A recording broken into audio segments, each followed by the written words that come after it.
Dalam dunia kerja dan karir, sering muncul pertanyaan besar, lebih baik jadi orang yang bisa melakukan banyak hal sekaligus, atau jadi orang yang benar-benar ahli di satu bidang?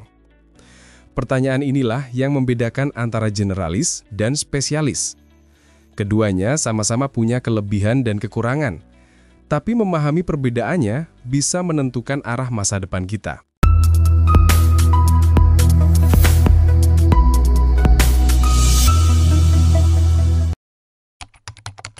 Siapa itu generalis dan spesialis? Mari kita perjelas dulu. Generalis adalah orang yang punya kemampuan di banyak bidang. Mereka bisa adaptif, tahu sedikit banyak soal berbagai hal, dan fleksibel untuk berpindah ke berbagai peran. Ilustrasikan begini, kalau kamu sedang membangun rumah, generalis itu seperti tukang serba bisa. Dia bisa pasang listrik, bisa cat, bisa perbaiki pipa. Tapi ketika kamu butuh instalasi listrik yang rumit, disitulah kamu butuh spesialis, teknisi listrik yang benar-benar ahli.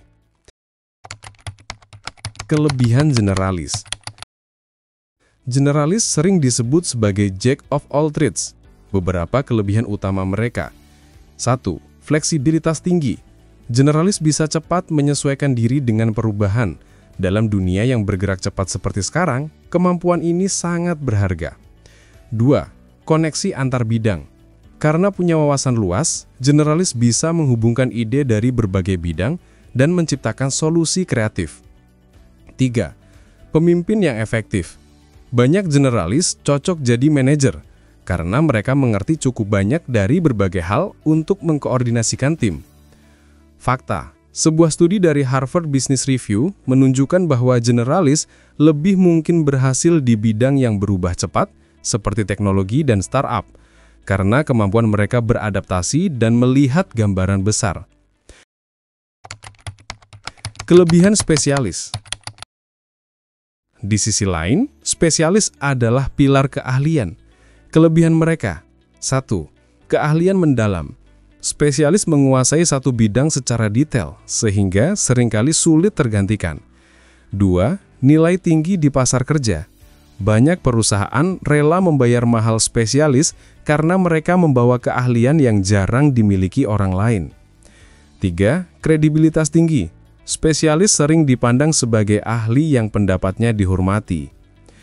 Fakta, laporan dari World Economic Forum menyebutkan bahwa pekerjaan yang membutuhkan spesialisasi tinggi seperti data scientist, dokter bedah, atau insinyur AI cenderung memiliki prospek jangka panjang yang stabil karena sulit digantikan.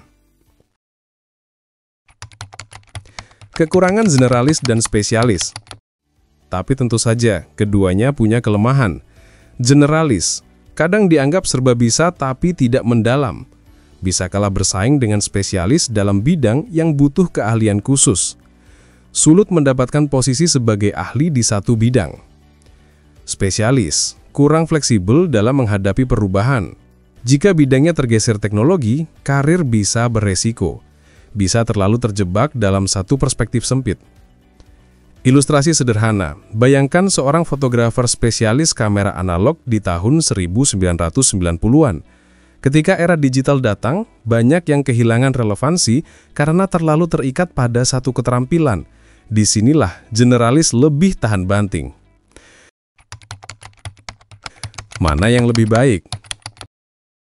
Jawabannya tergantung. Kalau kamu bekerja di industri yang cepat berubah, seperti startup teknologi, digital marketing, atau bisnis kreatif, menjadi generalis memberi kamu daya tahan dan fleksibilitas. Tapi, kalau kamu ingin masuk ke bidang dengan keahlian khusus, seperti kedokteran, hukum, atau data science, menjadi spesialis bisa memberi kamu keunggulan kompetitif. Konsep yang menarik adalah T-shaped skills. Artinya, gabungan antara generalis dan spesialis.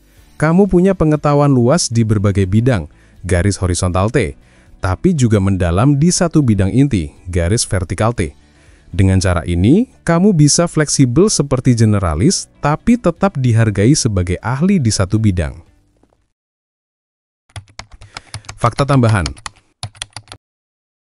Menurut riset LinkedIn, perusahaan modern kini cenderung mencari kandidat dengan kombinasi keahlian, punya wawasan luas sekaligus mendalam di bidang inti. Elon Musk misalnya dikenal sebagai generalis yang menguasai banyak bidang, fisika, teknik, bisnis, manajemen, tapi dia juga punya spesialisasi mendalam di bidang teknik roket dan energi. Sebaliknya, dokter bedah otak adalah contoh ekstrim spesialis. Tanpa spesialisasi mendalam, profesi ini tidak mungkin ada. Pelajaran yang bisa kita ambil.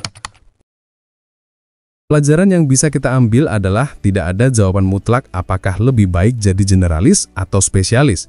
Dunia kerja butuh keduanya, tapi di era sekarang yang paling ideal adalah menjadi generalis dengan satu spesialisasi mendalam. Memiliki wawasan luas sekaligus keahlian inti yang bikin kamu nggak tergantikan. Jadi, tanyakan pada dirimu, mau jadi orang yang tahu banyak hal tapi tidak ahli di satu bidang, atau jadi orang yang ahli tapi kaku menghadapi perubahan, atau mungkin yang terbaik menggabungkan keduanya.